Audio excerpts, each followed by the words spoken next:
sempurna, maka perlulah kita sebagai orang yang mendirikan solat mengetahui, memahami apakah perkara-perkara yang menjadi asbab solat kita itu sempurna, dan apa pula yang menyebabkan solat kita tidak sempurna. Jadi perlu kita tahu, perlu kita ambil tahu, perlu kita belajar supaya dapat kita usaha melaksanakan. Mudah-mudahan solat kita sempurna dan diterima oleh Allah, serta kita dapat kelebihan yang dijanjikan oleh Allah.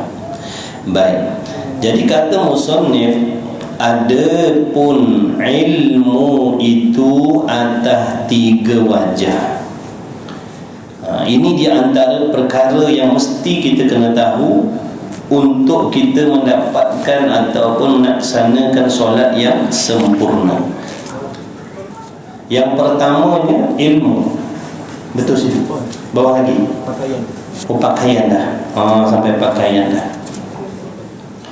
Allahumma salli ala sayyidina Muhammad.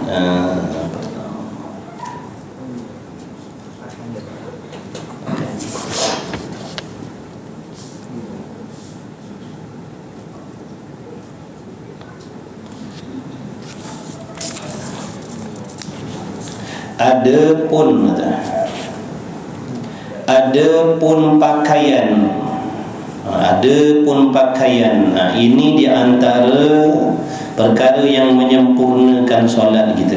Apa yang dimaksudkan pakaian ni boleh menyempurnakan solat? Kalau dulu ilmu dengan makna kita mengetahui apa yang fardu dan apa yang sunat di dalam sembahyang. Ini wajib mengetahui apa yang fardu di dalam solat, supaya dapat kita menunaikan kefarduan ataupun kewajipan tadi. Kerana orang yang solat serta meninggalkan perkara yang fardu di dalam solat, maka membatalkan solat ataupun tidak sah solat. Adapun pakaian, maka sempurnanya pakaian itu dengan 3 perkara. Makna dalam solat ni kita dituntut supaya mengenakan pakaian yang sempurna. Ada markah suku, ada markah suku, bonus lain pada sudut pakaian, selain daripada pakaian itu menutup aurat. Pertama katanya musannif bahawa adalah ia pakaian dari yang dipakai di dalam solat itu halal. Pakaian yang kita guna pakai untuk solat itu mestilah halal. Contohnya, pakaian itu dibeli daripada duit yang halal.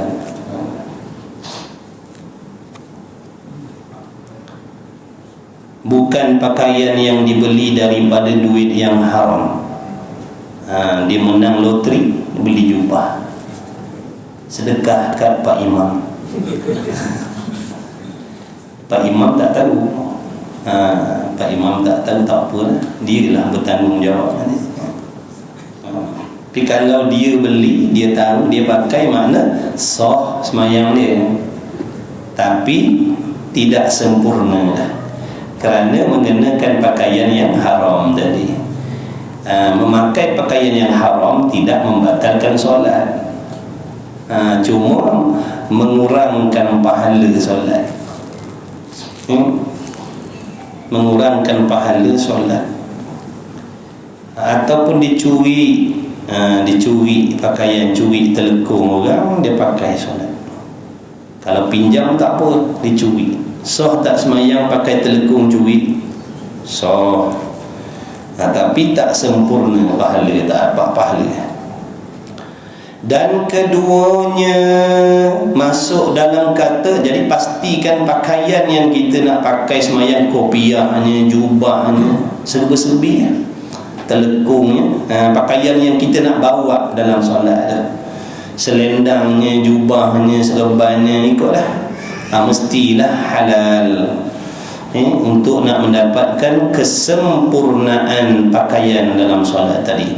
Dan keduanya, selain daripada pakaian yang kita nak pakai dalam solat tu halal, suci daripada najis yang tiada dimaafkan. Di sinilah wajib pula kita belajar ilmu fiqh tentang cara-cara mencuci najis, mencuci pakaian yang terkena najis. Bagaimana cara untuk kita mencuci pakaian yang terkena najis yang tidak dimaafkan, khususnya pakaian yang kita nak guna dalam sembahyang. Baik laki-laki, perempuan kena belajar cara cuci najis, cuci pakaian yang terkena najis. Nak kena guna air yang bagaimana? Air mutlak ke, air mutaghayyirah ke, air mutanajjis ke, air musta'mal ke, air musyammas ke. Kemudian najis tu pula terbahagi kepada berapa bahagian. Contohnya pakaian solat kita kalau kena najis mughalladhah, anjing babi, ataupun yang datang daripada antara keduanya, macam mana cara nak basuh pakaian tu sedangkan kita nak bawa solat? Sedangkan pakaian tu kita nak bawa solat, kopiah kita kena kencing anjing kata. Kita duduk bawah tembok, anjing kat belah atas, dikencing kena kopiah kita. Macam mana nak basuh? Najis kencing anjing tu najis berat, mughallazah. Najis mughallazah, najis berat. Apa maksud najis berat? Cara nak menyucikan tu berat. Bukan najis tu berat 2 kilo. Bukan diri najis tu berat 2 kilo dah. Cara nak cuci tu berat, payah sikit. Nak kena apa? Ada air tanah, 1 kali air tanah, 6 kali air mutlak. Buat kali pertama basuh dengan air tanah dulu, lepas tu bilas 6 kali dengan air mutlak. Ataupun bilas 6 kali air mutlak dulu, kemudian baru air tanah. Ikutlah. Ataupun air tanah tengah-tengah. Tu cara. Maknanya kena mengaji macam mana cara. Lepas tu kalau pakaian kita kena najis mutawassithah pula bagaimana? Najis pertengahan, maksudnya hukum membasuhnya tidak berat dan tidak ringan, tengah-tengah. Ini najis kebanyakan lah. Dan najis apa? Mukhaffafah, najis yang ringan. Apa maksud najis ringan? Bila kena tiup angin melayang kita. Bukan najis mukhaffafah ni ada satu je, iaitu air kencing baby lelaki yang belum sampai umur 2 tahun, yang tak makan kecuali susu. Tak pedulilah susu ibu ke, susu lembu ke, susu kambing ke, susu unta ke, tak peduli. Dia hanya makan susu je. Air kencing kanak-kanak lelaki sahaja. Ada pun air kencing baby perempuan, walaupun umurnya baru sebulan 2 bulan, hukumnya sama macam air kencing orang dewasa. Jadi baby laki-laki dia ada special sikit lah. Dia ada special sikit. Kata alasannya kerana baby laki-laki ni orang suka pegang, orang suka gendong. Nak banding dengan baby perempuan. Jangan kata baby laki, orang tua lelaki pun suka kena gendong dah. Tapi air kencing orang tua sama dah lah. Najis berat dan najis bertengah dah, mukhaffafah. Kalau najis mukhaffafah, nak kena basuh apa? Hilangkan bau, warna, rasa. Kena faham maksud basuh. Basuh ni makna mengalirkan air. Bukanlah contoh kalau lantai kita kena muntah baby ataupun air kencing kanak-kanak perempuan, dia tak boleh lap, dia kena basuh. Basuh tu makna mengalirkan air. Kalau lap, dia jadi bertambah luas kawasan tu nanti kadang. Asalnya lebar tapak tangan aja, lepas tu kita lap lebih kurang, kawasan tu masih lembab-lembab, air kencing lagi, kita ambil mop, kita pun mop, lagi besar lah kawasan ni nanti jadi. Sebab tu kena mengaji cara cuci najis tu. Suci tidak semestinya bersih. Bersih ni kadang-kadang tak suci walaupun bersih. Kadang-kadang bersih tapi hukumnya masih tak suci. Putih kopiah dia, sinar bana. Silau orang pandang apa yang sebut pencuci yang kau pakai, bukan main putih lagi. Tapi rupanya mutan najis lagi kopiah dia. Sebab apa? Cara basuh tadi salah. Walaupun bersih dah, tapi masih tak suci. Kalau pakai dalam solat, tanggung najis, tak sah sembahyang.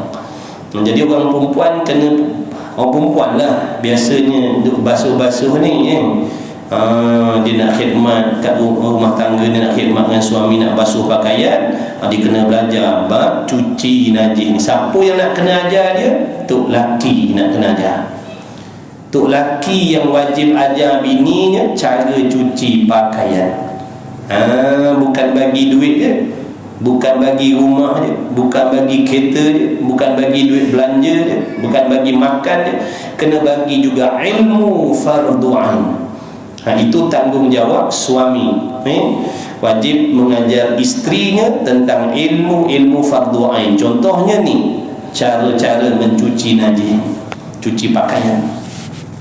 Wajib, sebab wajib memakai pakaian yang suci daripada najis di dalam sembahyang. Kalau pakaian yang kita pakai itu tidak suci, walaupun dah dibasuh tapi tidak suci, membatalkan solat kerana menanggung, membawa pakaian yang najis. Basuh pakai mesin basuh macam mana? Lebih lagi pula kalau basuh bersekali bercampur dengan pakaian-pakaian yang najis. Pakaian kita telekung, kopiah, kain pelekat duk campur sekali dengan pakaian anak-anak yang ada air kencing tu, macam mana tu? Kena belajar. Itu yang keduanya. Yang ketiganya, bahawa ada ia pakaian muafakat. Muafakat, kena padan patut dengan sunat. Jangan pakai pakaian yang pelik-pelik. Jangan pakai pakaian pelik. Pakai tak kena dengan pakaian solat lah, tak layak orang panggil. Ni cerita sempurna ni tuan-tuan ni. Ini bukan nak ceritakan nak cerita pakai pakaian macam mana pun selagi menutup aurat ni nak cerita sempurna tadi dia.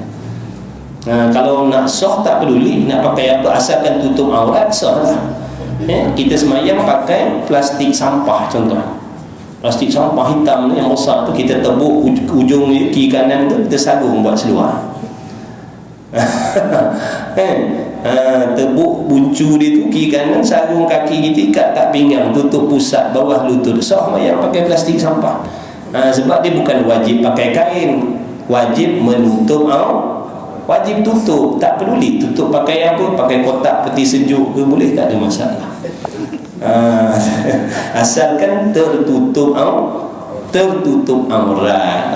Nak tutup pakai daun ke, nak tutup pakai ikutlah plastik ke, tapi jangan plastik yang terang tu tukang makmum tak bangun-bangun nanti. Tengok tu imam pakai pakai plastik. Kalau plastik gelap tutup warna kulit tak apa. Tapi kalau plastik terang nampak kulit, warna kulit, tak sah. Begitu. Baik. Untuk pakaian, pakai pakaian yang layak dengan sembahyang lah. Ni kalau nak markah sempurna, jubah ke, baju Melayu ke, kurta ke, ikutlah yang layak-layak lah, yang tak ada gambar-gambar. Kerana makruh. Kalau pakai pakaian yang ada tulis macam-macam, gambar macam-macam, makruh. Kenapa makruh? Di antara sebabnya ganggu orang lain. Ganggu. Untuk imam pakai baju t-shirt The Rock kat belakang, tepek gambar The Rock kat belakang. Makmum Allah tengok The Rock tepek kat belakang tu, imam mati berkata-kata, The Rock ni sekarang rasa dah tak main wrestling lagi. Hati duk cakap tengok itu makruh, mengurangkan pahala sembahyang. Yang pakai pun kurang pahala, yang melihatnya pun jadi kurang pahala, tak khusyuk solat. Jadi pakai pakaian yang sepatutnya. Orang perempuan pun gitulah, pakai pakaian yang selayaknya, telekung yang selayaknya. Gitu. Jangan berlabuci sini, berlabuci sana. Sarat dia punya, telekungnya sarat dengan labuci. Orang duk gali, tengok dia duk sah depan pula tak. Telekung ni penuh labuci, orang duk tengok, makmum jemaah dia tengok, berkelip-kelip, bersinar-sinar dia punya telekung. Ganggu orang, makruh. Pakai yang selayaknya lah. Orang perempuan telekung, pastikan kainnya tebal, jangan putih lepas tu nipis pula, nanti nampak warna kulit. Nampak warna kulit tak sah. Kalau nak pakai stokin tebal, jangan stokin nipis. Kena tutup warna kulit. Tutup warna kulit. Kalau orang lelaki pun sama. Sebab menutup aurat tu maksudnya menutup warna kulit. Kalau dalam solat, menutup warna kulit, menutup warna aurat tu tutup. Kadang-kadang ada kita pakai kain warna putih, lepas tu nipis pula, lepas tu kena air pula. Siap. Nipis kena air, nampak bulu roma kaki. Boleh nampak bulu roma kaki. Lepas tu bawa semayang, batal semayang. Dikira apa tu? Mendedahkan aurat, sebab nampak warna kulit. Orang perempuan pun sama. Kadang dipakai telekung, dia sembahyang kat rumah, dia berkemban je kat dalam telekung tu, dia berkemban je, panas. Lepas tu telekung dia nipis, nampak kulit belakang dia, dan tak sah semayang. Sebab aurat orang perempuan seluruh tubuh badan dia, kecuali muka dengan tapak tangan. Tiba-tiba dia pakai telekung nipis, dia berkemban je kat dalam. Lepas tu telekung dia yang nipis tu nampak. Kalau dia jenis kulit hitam, nampak hitam. Kalau dia kulit putih, ada tek lalat, nampak tek lalat dia. Tu kata nampak warna kulit, tak sah mayang. Sebab kain telekung tu nipis. Beli yang tebal lah, pakai yang tebal yang tebal. Takkan penat kita semayang. Ni kata ilmu. Sebab tu tadi nombor 1, perkara yang nak menyempurnakan solat ni ilmu, kena ada pengetahuan. Pengetahuan tentang perkara yang bersangkut paut dengan sembahyang kita, supaya kita tidak terlanggar pantang larang di dalam solat, yang ada kalanya mengurangkan pahala sembahyang dan ada kala membatalkan sembahyang. Jadi bila kita belajar, kita tahu, tak boleh pakai macam ni, tak boleh begini, tak boleh begitu, mesti kena begini, mesti kena begitu. Tu makna bahawa ada ia pakaian muafakat dengan sunnah ataupun dengan sunnah. Jangan ada pakaiannya atas jalan takabur. Jangan memakai pakaian yang nak menunjukkan diri dia, nak membesar-besarkan dirinya, nak sombong. Pakaian yang nak menunjukkan kesombongan dan ujub dan megah. Pakai biasa-biasa sudah. Pakai biasa-biasa, tak payah nak pakai pakaian solat pelik-pelik. Tu pelik-pelik pakaian solat, pelik-pelik, melirit. Jubah ni macam baju pengantin contoh, melirit jubah ni. Orang perempuan tak apa. Orang perempuan memang disunatkan pakai labu-labu. kain labuh. Kalau dia pakai seluar pun seluarnya labuh, labuh lebih 2-3 inci ke lantai dah. Tengok orang perempuan.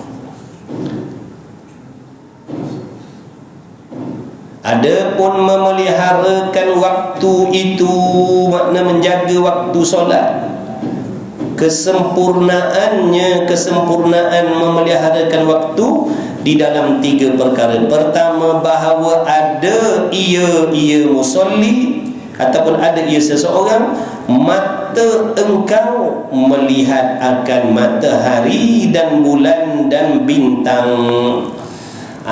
Ini nisbah dulu-dulu. Zaman tak ada jam dulu. Jadi matanya duk sentiasa duk tengok matahari. Sebab apa tu? Nak tengok waktu sembahyang. Oh ni matahari dah tinggi dah ni, nak zuhur dah. Tu maksudnya.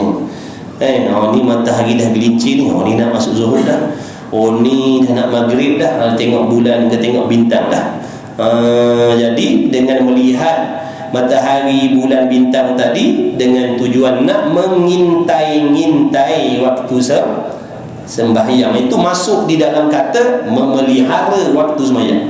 Kesempurnaan menjaga waktu sembahyang, di antaranya kita selalu perhati. Kalau sekarang ni selalu tengok jam lah.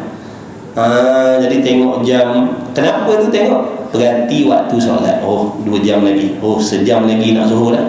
Oh setengah jam lagi tu masuk. Jadi beli jam dengan niat nak jaga waktu solat tu dapat pahala. Biarpun mahal. Biarpun mahal. Biarpun jam pasar malam. Ni jam 20,000. Masuk tu. Sila. Beri laluan azan insya-Allah.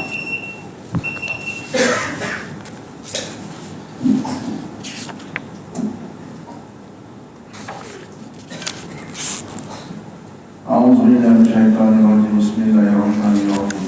Subhanallah walhamdulillah wa la ilaha illallah wallahu akbar wa la haula wa la quwwata illa billahil aliyyil azim.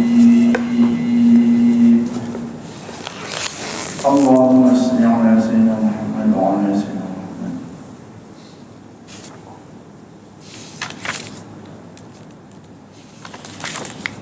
Allahu akbar.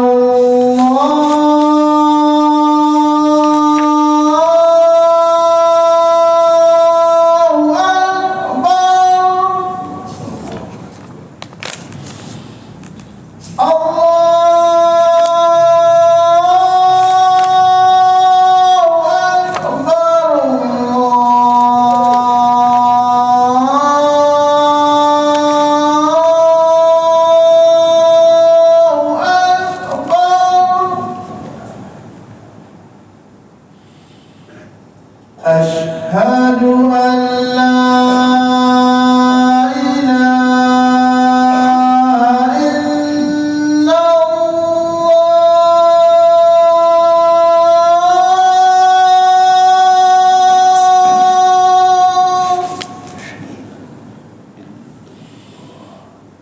Ashhadu an la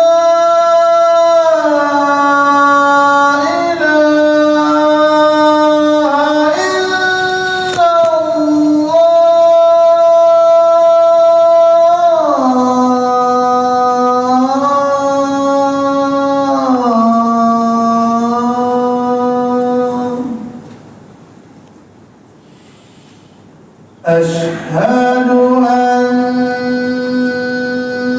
Muhammadan Rasulullah.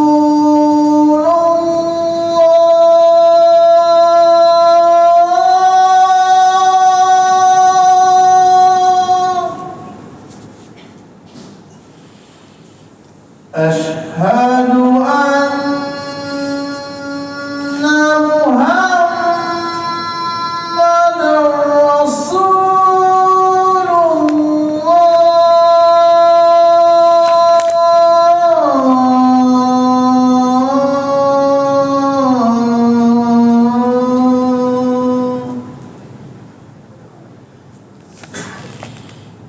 Hayya 'alas salat.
Allahu Akbar,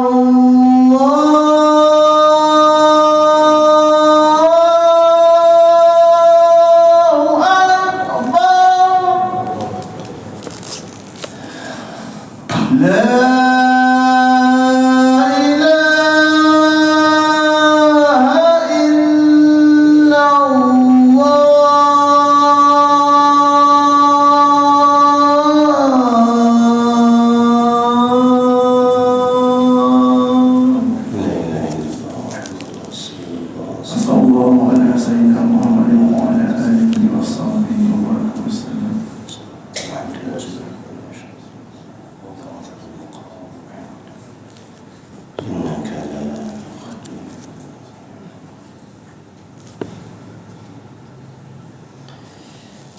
Tadi kata musonnya tadi bahawa ada ia pakaian tadi itu muafakat dengan sunat, dan jangan pakaian itu adalah jalan takabur. Maknanya jangan kita memakai pakaian-pakaian yang nak menunjukkan diri kita lebih daripada orang lain. Kalau kita pakai satu jenis pakaian dengan niat nak menunjuk diri kita lebih daripada orang lain, jemaah lain, itu yang dimaksudkan dengan takabur tadi itu. Dan nak menunjukkan orang lain lebih rendah, lebih hina daripada kita. Jadi kita pakai pakaian macam tu biar nampak perbezaan. Kita ni lebih daripada orang lain-lain. Na'udzubillah. Satu lagi, jangan memakai pakaian dengan niat ujub. Apa maksud ujub ni? Kagum dengan kelebihan yang ada pada diri. Pakai pakaian yang nak megah-megah atas tujuan maknanya nak menunjukkan kagum pada dirinya sendiri dengan kelebihan yang ada pada diri dia, serta dia tidak rasa takut dan bimbang diambil kembali nikmat itu oleh Allah Subhanahu wa taala. Itu ujub. Kagum dengan taatnya, kagum dengan ilmunya, kagum dengan ibadahnya. Baik, kemudian kata musannif tadi, ada pun memelihara akan waktu. Yang dimaksudkan dengan memelihara akan waktu solat tadi terbahagi kepada 3. Yang pertama, bahawa ada ia mata engkau melihat akan matahari dan bulan dan bintang. Kalau sekarang ni maknanya mata kita selalu duk perhati jam, tengok jam. Oh, ni dah pukul masuk dah, ni nak masuk waktu duha dah ni, nak masuk waktu solat isyraq dah ni, dah masuk waktu nak masuk zuhur dah, dah dekat asar dah dekat maghrib dah. Jadi dia tengok masa, tengok jam selalu kerana nak menjaga waktu sembahyang tadi tu. Itu yang dimaksudkan dengan kesempurnaan menjaga waktu. Ada 3. Baik, keduanya, telingamu itu mendengar kepada bang azan-azan. Telinganya tu nanti-nanti azan ke belum? Azan ke belum? Mata ni tadi dia sudah tengok macam. Telinganya dia azan ke belum? Azan. Dan ketiga, hatimu memikirkan janjian bagi waktu. Hatinya pula teringat bahawasanya dia ada temu janji dengan Allah. Pukul 4.30 ni. Ada pukul 4.30 ni ada temu janji dengan Allah. Pukul 7 kalau ada temu janji dengan Allah. Pukul 8.30 kan ada temu janji dengan Allah. Mana hatinya senantiasa bergantung memikirkan untuk menunaikan sembahyang. Matanya selalu tengok jam, mana tahu waktu solat dah dekat ataupun masih jauh. Telinganya nanti-nanti terdengar-dengar azan. Hatinya sentiasa memikirkan ada janji dengan Allah, ada temu janji dengan Allah. Jadi kalau seorang itu tadi ada ketiga-tiga pada diri dia, masuklah dalam kata orang yang menjaga kesempurnaan waktu sembahyang. Adapun menghadap kiblat, adapun menghadap kiblat itu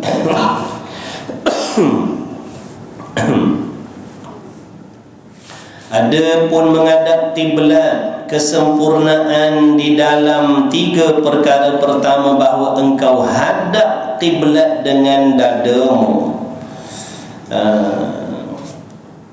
Menghadap kiblat makna menghadapkan dada kita pada pihak Kaabah.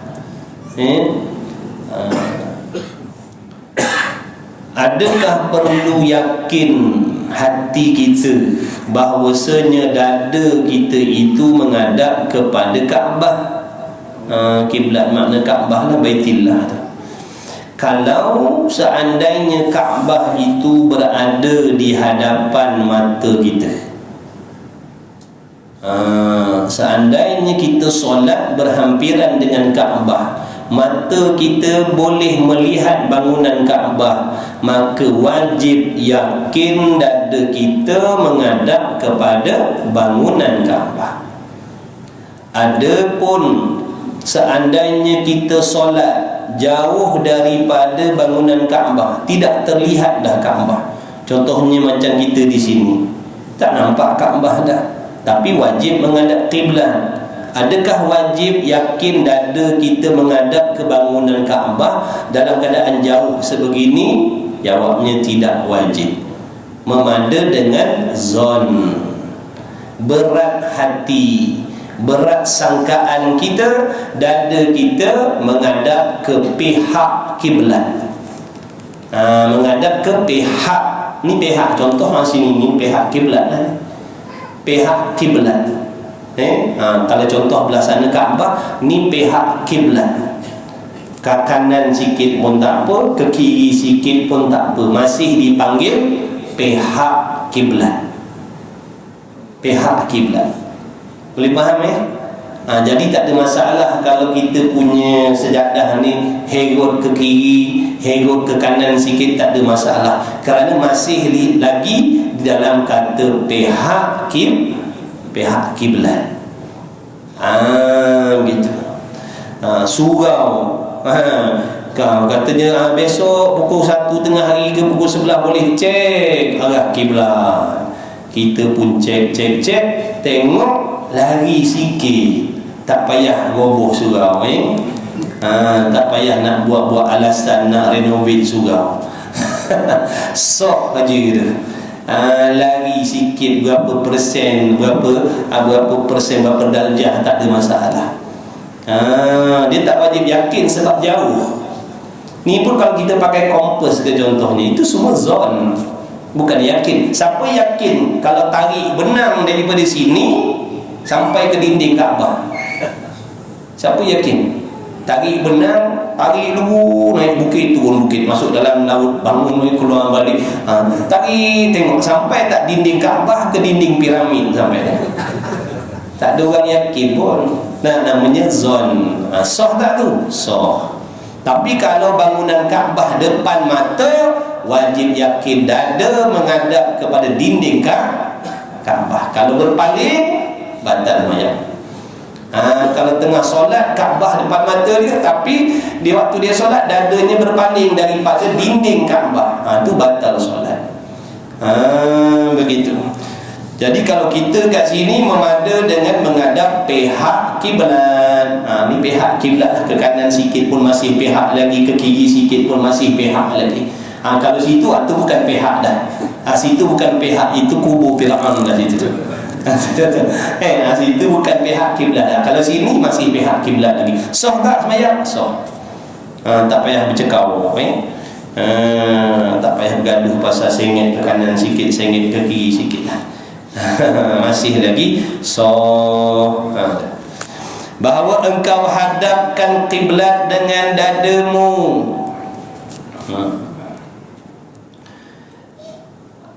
Adapun muka paling daripada kiblat tak apa. Muka paling daripada arah kiblat tak apa, tak batalkan solat. Tapi kalau dadanya berpaling daripada kiblat, bukan pihak kiblat dah dada dia, maka tidak sahlah sembahyangnya.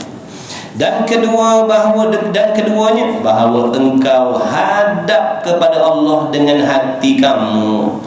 Tubuhnya menghadap kepada Kaabah, tapi hatinya menghadap kepada Allah. Apa maksud hati menghadap kepada Allah? Sentiasa mengingat Allah Ta'ala dalam hati.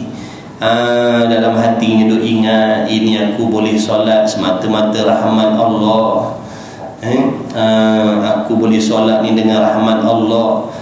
Bila aku dapat rahmat Allah, aku diberi taufik oleh Allah, pertolongan, boleh melaksanakan solat. Nak solat ni guna ilmu. Aku faham tentang solat ni pun kurniaan Allah juga. Nak baca apa, nak baca surah apa, semua itu daripada Allah Ta'ala. Ni aku boleh baca ni Allah yang tolong. Aku boleh ingat surah-surah ni Allah yang mengingatkan. Ni aku boleh angkat tangan takbir, aku boleh rukuk, ni Allah yang menggerakkan tubuh badan aku. Makna sepenuh-penuh hatinya mengingat itu semua pertolongan anugerah Allah. Itu masuk dalam khusyuk solat. Hatinya tidak berpaling daripada selain Allah, ataupun hatinya tidak memikirkan kepada perkara yang selain Allah, walaupun perkara ibadat. Walaupun perkara ibadat. Dalam solat kita mikir tentang nak buat haji contohnya, padahal nak buat haji itu ibadah, dipanggil tidak khusyuk juga sembahyang. Maknanya dalam solat ni hati tak boleh selain daripada Allah, tak boleh. Kena usaha kontrol hati kita. Sebab tu ulama' duk mengajak kita, menyuruh kita supaya melazimkan diri berzikir, selalu berzikir, supaya hati kita mudah nak mengingat Allah. Jadi di luar solat berlatih banyak berzikir, kadang zikir jahar, kadang zikir sir. Zikir sir ni makna zikir dalam hati. Ya Allah, ya Allah. Tengok apa-apa teringat kepada kekuasaan Allah, teringat kepada kebesaran Allah, kekuasaan Allah, kebijaksanaan Allah. Itu zikir lah, zikrullah lah tu. Apa yang dia tengok, apa yang dia dengar, apa yang dia rasa, apa yang dia alami, semua tu membawa hatinya mengingat kepada Allah yang menjadikan. Itu zikrullah lah. Tidak semestinya berzikir itu dengan menyebut di lidah, pun zikir juga. Zikir juga tu, la ilaha illallah, ya Allah, astagfirullah, subhanallah, pun zikir juga, tapi itu dengan lidah. Jadi nak kena banyak berlatih berzikir. Mudah-mudahan dalam solat nanti hati kita mudah nak mengingat kepada Allah. Jadi kena berlatih, kena berlatih, banyakkan berzikir, banyakkan berzikir. Dadanya menghadap kiblat, hatinya menghadap kepada Allah, makna mengingati Allah. Jangan ingat benda selain daripada Allah dan selain daripada urusan sembahyang kita tu. Ingat rakaat sembahyang tak apa, ingat nak baca surah apa tak apa, mengingati erti ayat-ayat zikir-zikir yang kita baca tak apa, masuk lagi dalam khusyuk. Kemudian dalam solat tu pula hatinya rendah dengan Allah, merasakan hina dirinya dengan Allah, merasakan dirinya banyak dosa dengan Allah, banyak leka, banyak lalai, merasakan dirinya sangat-sangat berkehendak, berhajat, bergantung dengan Allah sentiasa. Itulah di antara pekerjaan hati dalam solat tadi. Tak mikir tentang laki, tak mikir tentang bini, tak mikir tentang masalah dunia, tak mikir tentang masalah ibadat yang lain, kecuali hatinya bersibuk, berbimbang, memikirkan tentang kebesaran kekuasaan Allah. Kalau dia sujud, dia merasakan dia sujud ni ditolong oleh Allah. Mustahil aku boleh sujud kalau tidak ditolong oleh Allah. Mustahil aku boleh baca kalau tak ditolong oleh Allah. Betul ke tidak? Ni kita baca ni contoh ni, macam saya bercakap ni. Siapa yang menjadikan perbuatan saya boleh bercakap ni? Bukankah Allah?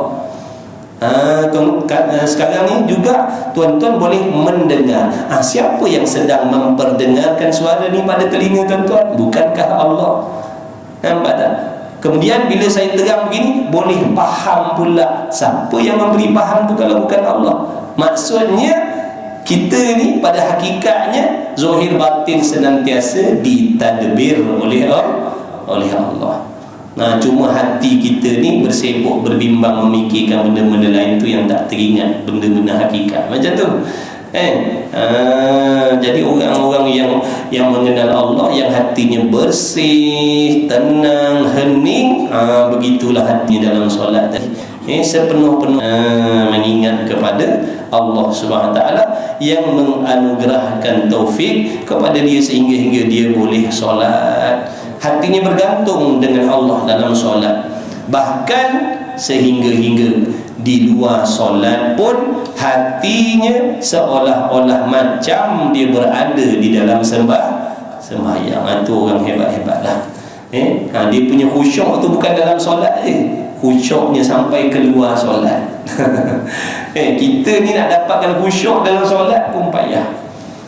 Tapi mereka tu orang-orang pilihan Allah tu wali-waliullah, ahlillah tu, arif billah tu, hatinya duk khusyuk dengan Allah tu bukan dalam solat je, sampai keluar solat pun hatinya begitu.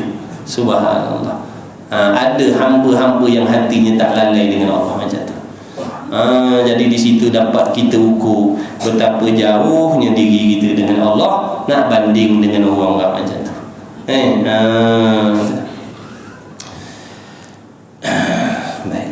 Bahkan dalam solatlah hati kita paling sibuk sekali.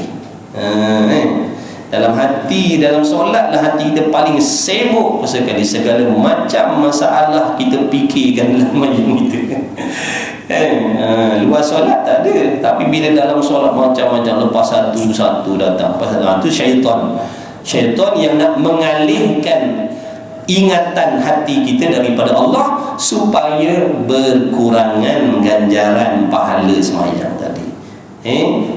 Kita orang yang solat ni, pahala solat Allah beri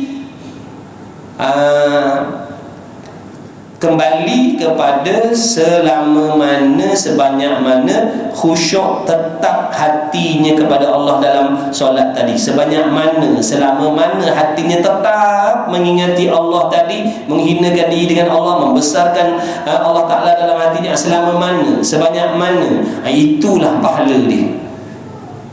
Lebih-lebih lagi kalau sembahyang munfarid, sembahyang seorang diri, lagi-lagilah sangat-sangat bergantung kepada khusyuk tadi. Kalau kita sembahyang seorang diri, walaupun dah cukup syaratnya, rukun qauli fi'linya betul dah, tapi hatinya ada khusyuk tapi sikit sangat, 2-3 second je hatinya dalam solat yang 5 minit tadi, ada 5 saat je hatinya tergantung kepada Allah. Itulah pahala sembahyang dia. Kalau daripada takbir sampai salam tak ingat langsung, tak adalah pahala, melainkan soh sahaja.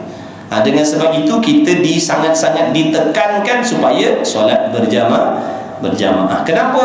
Dengan solat berjamaah ini, walaupun hati kita tidak dapat khusyuk 100%, tapi pahalanya diberi sempurna oleh Allah. Itu kelebihan solat berjamaah. Walaupun imam dan makmumnya tak khusyuk dalam solat, imam pun tak khusyuk, kelaut imam, makmum pun kelaut juga, mikir tak apa dah, tak sempurna khusyuk. Imam pun begitu, makmum pun begitu, tetap pahalanya sempurna. Ini kelebihan solat berjamaah.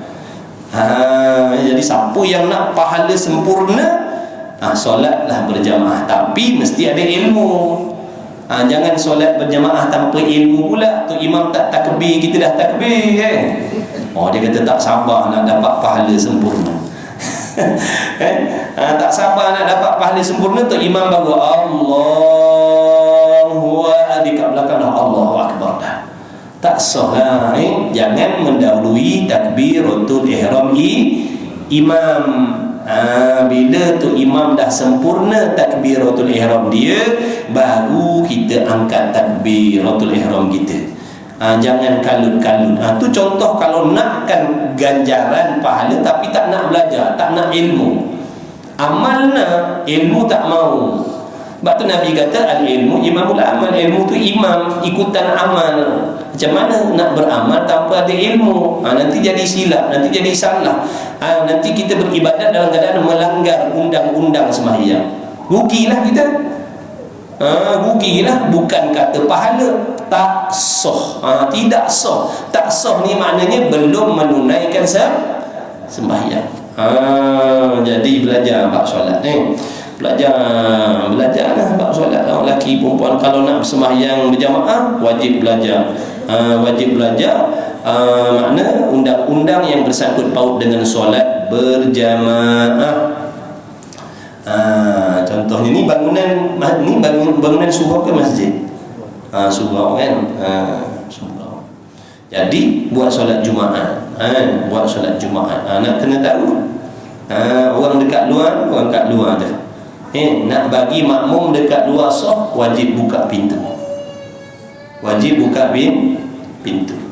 Kalau ada jemaah yang sambung saf sampai keluar sana dalam keadaan pintu tu ditutup rapat, tak sah. Yang di luar tu semua tak sah mayat.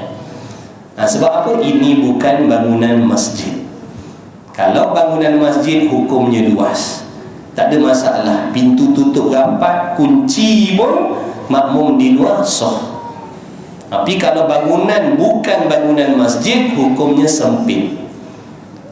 Dia sebab masalah kelakuan solat berjamaah ni, dia ada beberapa kelakuan. Ada kala imam dan makmum di dalam masjid. Imam makmum dalam masjid. Ini kelakuan pertama solat berjamaah. Ada kala imam dalam masjid, makmum luar masjid. Berlaku tak? Imam dalam masjid, makmum luar masjid. Contohnya imam di sini tapi makmum bawah kemah luar. Itu contoh imam dalam, makmum luar. Ada kala imam luar masjid, makmum dalam masjid. Macam mana tu? Sungguh jangan kita faham imam ni maksud imam yang dilantik oleh kerajaan tu. Siapa-siapa yang kita nak jadikan imam kita lah. Contoh, kita duduk kat koridor tu, contohlah ni bangunan masjid, kita duduk kat luar. Tu makna kita duduk dalam bangunan masjid. Tiba-tiba kita nak jadikan orang kat bawah pokok durian depan tu, kita nak jadikan dia imam kita sembahyang. Tu contoh imam luar masjid, makmum dalam masjid. Kita duduk dalam masjid, makmum, tapi kita nak jadikan orang bawah pokok kat luar tu imam kita. Bukankah syarat sah nak menjadi makmum itu maknanya selagi kita tahu perubahan rukun tu imam dan jarak tumin imam dengan kita tak lebih daripada 300 hasta, walaupun tidak diselangi oleh saf-saf yang lain, sah kita nak ikut. Tu nanti insya-Allah habis kitab ni kita baca kitab pedoman sembahyang berjamaah. Kitab tu nipis je tapi padu isi dalam tu. Cerita pasal solat berjamaah. Tu jadi kena pesan lah. Kena pesan ni makna kalau nak sah kena buka pintu tu belakang. Supaya sah yang di belakang sah. Yang sini setakat sini maknanya daripada pintu tu bawa ke belakang sah. Daripada pintu tu sah, daripada pintu tu bawa ke belakang sah. Kalau ada yang duduk depan ni, contoh dia sambung sini, yang luar sana tak sah. Luar sana tak sah. Sebab apa? Tak ada jalan nak datang ke imam. Tak ada jalan yang menghubungkan dia dengan imam. Maknanya kalau dia nak pergi ke imam, dia kena pusing belakang. Sebab tu pintu kena duduk depan dia. Faham tak tu? Lagi satu contoh, surau kita ni 2 tingkat. Contohlah makmum ataupun imam di atas ataupun imam di bawah. Tangga nak naik ke atas tu mesti menghadap kiblat. Mana orang yang nak naik kepada tingkat atas mesti ikut tangga yang menghadap ke arah kiblat. Kalau contohnya nak naik ke bangunan atas ni, tangga dia bila kita nak naik kita membelakangkan arah kiblat, tak sah yang dekat atas tu. Gitu sebab dia bangunan bukan masjid. Kalau masjid hukum dia luas. Bangunan masjid selain daripada masjid hukum dia sempit. Selain daripada masjid ni ikutlah rumah, pejabat, padang ikutlah. Jadi hukum ni sempit dah. Tapi kalau masjid hukum dia luas. Macam sini, ni macam saf tamu. Mana solat Jumaat sini, mana imam kat sini ke depan sikit. Sini lah. Maknanya yang dekat sini tak apa, yang belah dalam tak apa dah. Yang belah luar ni. Yang nak sambung saf pertama ni, yang nak sambung saf tamu yang belah luar sana tak sah. Yang belah luar sana tak sah. Dia kena duduk dari saf yang kat pintu tu. Pintu bawa ke belakang. Pintu bawa ke belakang tak apa. Ada pun daripada pintu bawa ke depan ni tak sah. Sebab apa? Tak ada laluan nak datang ke imam. Faham tak? Tak ada laluan nak datang ke imam. Kalau masjid tak apa. Kalau bangunan ni masjid tak ada masalah. Itu seperti yang disebut dalam kitab tu, pedoman sembahyang berjamaah tu. Jadi ada undang-undang dia. Bila sebut sembahyang jemaah ada undang-undang. Dia tak boleh ikut siri. Dia tak boleh ikut siri. Tak boleh nak ikut suka-suka kita. Makna kena ada laluan. Contoh kalau orang perempuan macam ni, tak apalah ni tabir. Kadang-kadang ada kita tengok surau, orang perempuan dia letak dalam, dia dah buat jida dengan blok apa benda kayu ke benda, lepas tu tutup pintu. Padahal masjid, padahal surau tak sah orang perempuan dalam tu. Dia kena buka pintu supaya ada laluan nak pergi ke imam. Kalau dia tutup pintu tak sah. Dia kena buka pintu. Kalau masjid tak apa. Kalau surau tak boleh. Lagi satu, kalau macam sini apa tu? Langsi ni. Contohnya langsi ni lepas kuliah kan duk tutup, duk ikat kaki langsi tu. Contohlah kaki langsi tu duk ikat. Sebab kadang-kadang ada surau di jenis tabir, lepas tu diikat kaki dia. Nampak tak? Makna makmum belakang tak sah ke? Sebab maknanya makmum tak boleh pergi kepada imam. Sebab bergikat. Dia kena lepaskan ikatan tu. Contoh ni surau, lepas tu ada tabir panjang, orang perempuan duduk belakang. Tiba-tiba tabir tadi diikat kaki dia. Kaki tabir tu diikat. Makna orang perempuan ni, makna jemaah daripada belakang sana kalau nak pergi ke imam tak boleh. Tak sah yang belakang. Dia kena buka ikatan tu.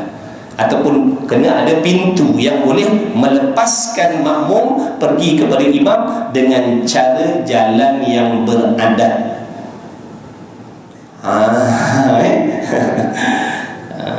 Tak nak dengar.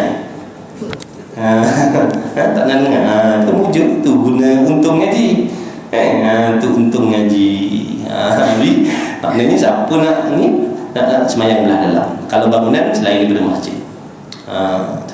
Maknanya nanti daripada pintu tu waktu solat Jumaat dia buka. Baru sah jemaah daripada pintu tu bawa ke belakang sah. Yang depan tu tak boleh. Depan tak boleh duduk, tak sah. Baik. Bukan senang nak dapat 27 tu.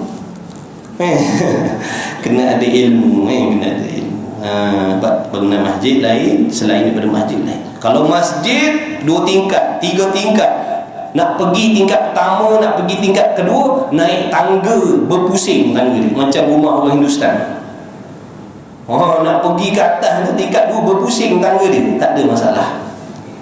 Sebab masjid. Bila tangga berpusing, bila kita nak naik, ada kala menghadap kiblat, ada kala mengiring, betul? Ada kala membelakangkan kiblat, betul? Tu kalau tangga berpusing. Masjid tak apa. Kalau surau tak sah. Maknanya kalau imam di bawah, jemaah atas tak sah. Kalau imam di atas, jemaah bawah tak sah. Sebab tangga tu tadi nak pergi ke imam tu membelakangkan kiblat.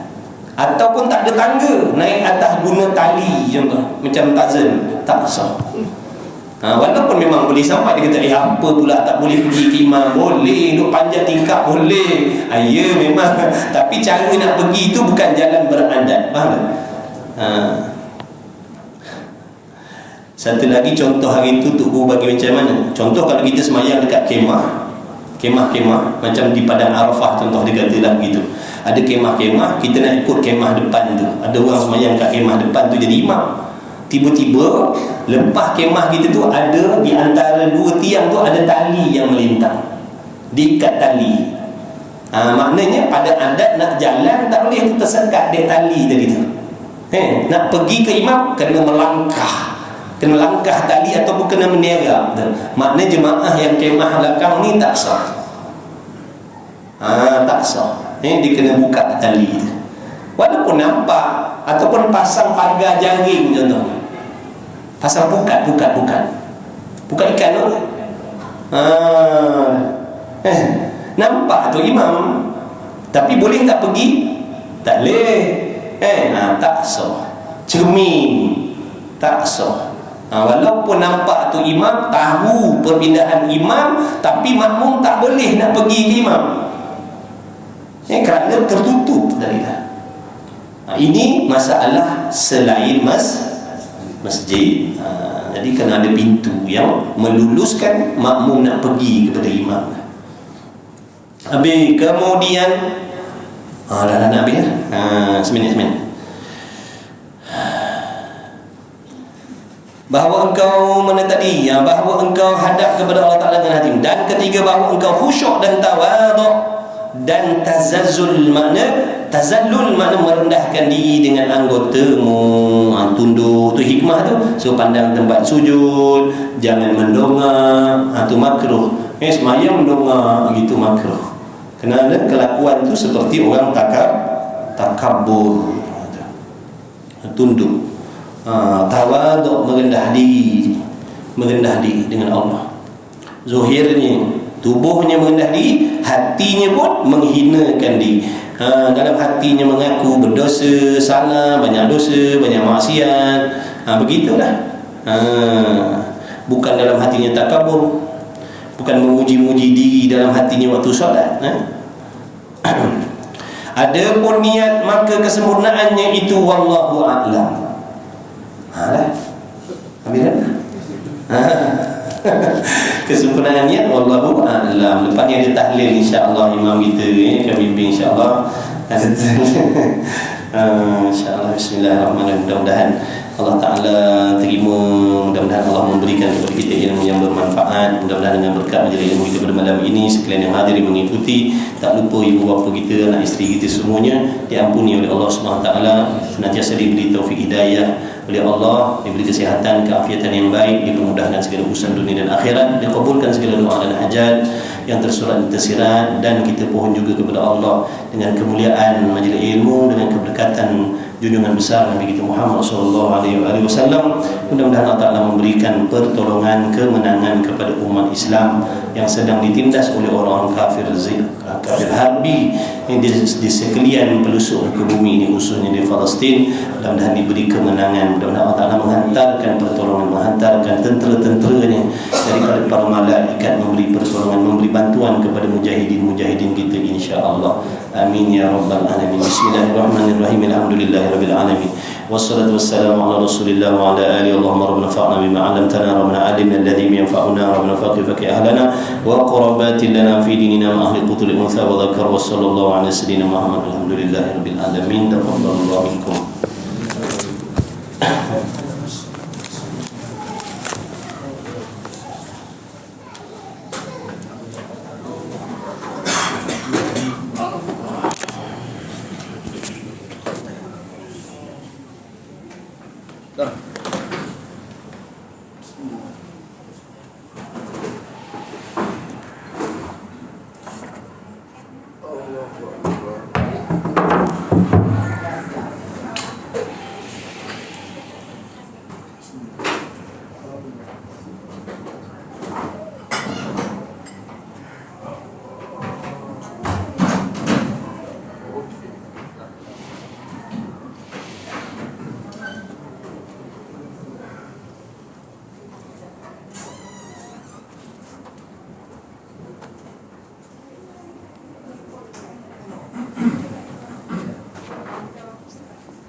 Allahu Akbar, Allahu Akbar. Asyhadu an la ilaha illallah.